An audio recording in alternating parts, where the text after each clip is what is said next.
জুলাই চেতনা, জুলাই সংস্কারকে মাইনাস করে গণতন্ত্র সুসংহত হবে না স্বৈরতন্ত্র আবার ফিরে আসবে?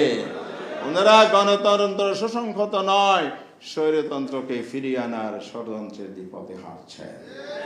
মেহরবানি করে আমরা দোয়া করি, আহ্বানও জানাই, আপনাদের মধ্যে শুভ বুদ্ধির উদয় হোক। আমরা রাজপথ বেছে নিতে চাই না, আমরা দায়িত্বশীল বিরোধী দল হিসেবে সংসদের ফাইসালা করতে চাই। তবে আপনারা বাধ্য করবেন না রাজপথে ঠেলে দিতে। মির্জা ফখরুল সাহেব বলেছেন যে আমরা বৈষম্য মুক্ত বাংলাদেশেই হবে ২১-এর চেতনা। আপনি জুলাই বিপ্লব বাদ দিয়ে ডিনাই করে সংবিধান সংস্কারের শপথ উপেক্ষা করে আপনি সংস্কার না করে কিভাবে বৈষম্যমুক্ত বাংলাদেশ করবেন? জুলাই বিপ্লবিত হয়েছিল বৈষম্যমুক্ত বাংলাদেশের জন্য। মূল চেতনা তো এটাই, ইনসাফের বাংলাদেশ, মানবিক নিরাপদ বাংলাদেশ। সুন্দর বাক্য আপনারা বলছেন, কথা কাজে ভাই মিল নাই।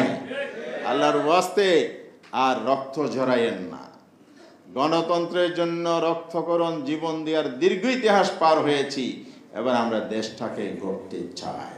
২১-এর চেতনা মানে দুর্নীতি নয়, ২১-এর চেতনা মানে চাঁদাবাজি নয়, ২১-এর চেতনা মানে অসুস্থ নির্বাচন নয়। গণতন্ত্রের সঠিক পথে চলতে হলে অবশ্যই বাংলাদেশকে কারাপশন ফ্রি করতে হবে, চাঁদাবাজ মুক্ত করতে হবে। সড়ক মন্ত্রীর সংজ্ঞায় চাঁদাবাজকে যে জাতীয়করণের সংজ্ঞা দিয়েছেন উনি, জাতীয়করণের সংজ্ঞা না এটা? সমঝোতা করে যদি, তো সমঝোতা করে যদি আপনি অনেক অবৈধ কাজ করবেন, এটা বৈধ হয়ে যাবে?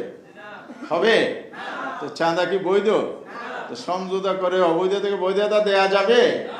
সুতরাং হয় এ বক্তব্য ড্র করেন, না হয় জনগণ বুঝে যাবে আপনারা কিভাবে দেশ চালাবেন। তবে সেই পদ্ধতিতে হাঁটেন, আরেকটা জুলাই বিপ্লব হবে।